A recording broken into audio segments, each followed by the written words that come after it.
Today we're going to be talking about everything you need to know about Yooka-Laylee and the Impossible Lair, which is coming out on October 8th for PC, PS4, Xbox One, and Switch. Now this is kind of a sequel to Yooka-Laylee as it involves the same characters, but it is a completely different game.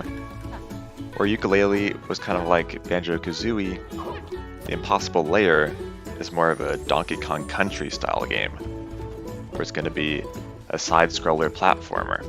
So if you played the previous game, Yooka-Laylee, you have mostly the same abilities, except it's not a 3D world anymore, it's a 2D world. So the main part of this game is the Impossible Lair. And it is open from the start of the game, so you can try to beat it and beat the game without even completing any of the other levels, but it will be extremely complicated. The Impossible Lair is an extremely long platforming level that throws every single obstacle and enemy that you will encounter along your journeys through other levels. So it's every single trap and enemy from the entire game all mixed up in one huge level. So if the Impossible Lair is too complicated or challenging for you at the beginning of the game, you can complete the other levels to gain Bs, and finishing these levels will grant you these Bs that will help you out in the Impossible Lair. So every Bee saved in the other levels gives you one more life in the Impossible Lair. So you start out with one life, and if you die in the Impossible Lair, then you have to start all over. But if you beat the other levels and collect more Bs, then you can live a little bit longer. So going from level to level isn't exactly that simple. You're going to have like this overworld where you can explore and discover different secrets while you choose which level you want to go to. So it's kind of nice. It's this extra exploration kind of adventure that you can do besides each level that you're going to go in. And that was the way it was in the original Yooka-Laylee game also. You could explore different nooks and crannies between each level.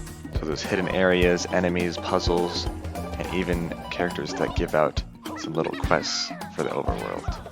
So once you complete a level in the Impossible Lair, you might want to check back later because you can actually change how the levels work by either flooding them or creating like a wind updraft level. And you can do that by discovering certain things in the overworld that changes how the levels are played. So I think technically there's like one set of levels, but each level has a different form. So technically there's double the amount of levels. And they really change how the game is played because now you're going to be swimming or you're going to be just floating through the air. And you can discover different secrets within each level with either the flood or the updraft form. So if you played Yooka-Laylee, it doesn't necessarily mean that you're going to like this game because it is certainly very different. I'd recommend if you liked the Donkey Kong Country games, the most recent one being Tropical Freeze, I believe. So if you like those type of games, and if you like 2D platformers, then maybe look into this one. But if you're a fan of the characters, you might just like it anyway. Coming out on October 8th for all platforms. So mention anything down in the comments below about this game. Do you like it? Do you not like it? And thank you guys for watching.